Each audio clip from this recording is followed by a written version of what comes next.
tayo po ay palaging nagta-try na tayo po ay makapag-request ng mga free sample. So tayo po, bilang affiliate, so tayo po kinakailangan na hindi po tayo sumusuko, mag-try po tayo na mag-try at baka po meron pong, seller po na magtitiwala po sa atin kahit bago pa lang po tayo na affiliate. So tayo po, ang first free sample po na na-receive po natin ay last year pa po dahil tayo po ay, hindi po talaga tayo active po na affiliate, hindi po tayo active po na nakakapag-post before. Pero ngayon po, wino-workout po natin 'yan at tayo po ay nagta-try na makapag-submit ng mga pre-sample sa ating pong mga sellers para po masubukan po natin na makapag-post ng mga products po nila, makapag-promote.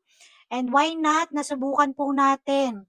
Malay po natin, sila naman po yung mga nagsimula din ay, talagang sumubok lang din kaya po sila ay ngayon ay success na. So, tayo po bilang tayo nagsisimula pa lamang, 'wag po tayong mawawalan ng pag-asa na subukan ng subukan po natin ang bawat, challenges na atin pong, hinaharap. So, 'yan po, challenge po sa atin ito, pagiging affiliate kung tayo po ay magiging success dito po.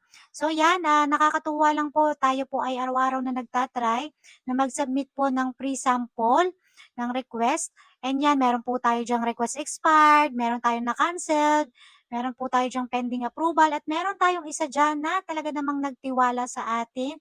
So, in transit na siya. So, nakita ko kanina na ay, in transit na itong aking pre-sample. Nakakatuwa naman.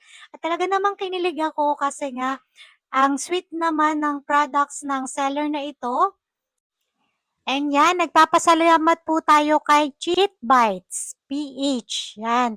Yan po yung seller na nagtiwala sa atin. So yan, in transit na yung ating pre-sample. Yung Dubai viral na pistachio na chocolate. Ayan. So abangan po natin. Magkakaroon po tayo ng video po niyan para sa review po natin. So yan, nagpapasalamat po tayo kay Bites PH, sa tiwala po niyang ibinigay sa atin. So yan, dun po sa mga seller na nagtitiwala sa aming tulad na, small affiliate, yan, thank you po sa inyo.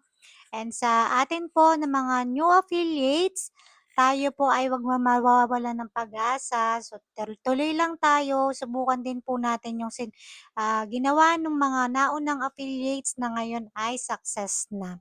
So, hindi naman po nila yan nakamit ng basta lamang nakamit nila yan. Kasi yan po ay pinaghihirapan. Lahat ng, success ay pinaghihirapan. Kaya naman, tiwala lang po kay Lord at tiwala sa ating sarili na tayo po ay merong mararating. Magsikap lang po tayo at magtiyaga. At eto, malay mo kung mahilig ka mag-video-video, mag-post, wala kang trabaho, or meron kang trabaho pero kailangan mo na extra income, so i-try mo na ring mag-affiliate. So why not, nasubukan natin. Tayo naman, sa pang-araw-araw, so kailangan pa rin natin na magkaroon ng ibang pagkikitaan. Ano po, kung minsan as employee, hindi po na kumakasya yung atin pong income. So, dapat meron din po tayong extra income na pwedeng asahan in the near future. So, yan. So, tayo po as affiliate, try and try. And yan, thank you, thank you. Nakakatuwa naman si Cheat Bites PH. So, yan. So, siya po yung, second free sample po natin. Ganyan. Thank you, thank you. So, yan. Let's go for sa atin po mga affiliate. Thank you, thank you. Bye-bye.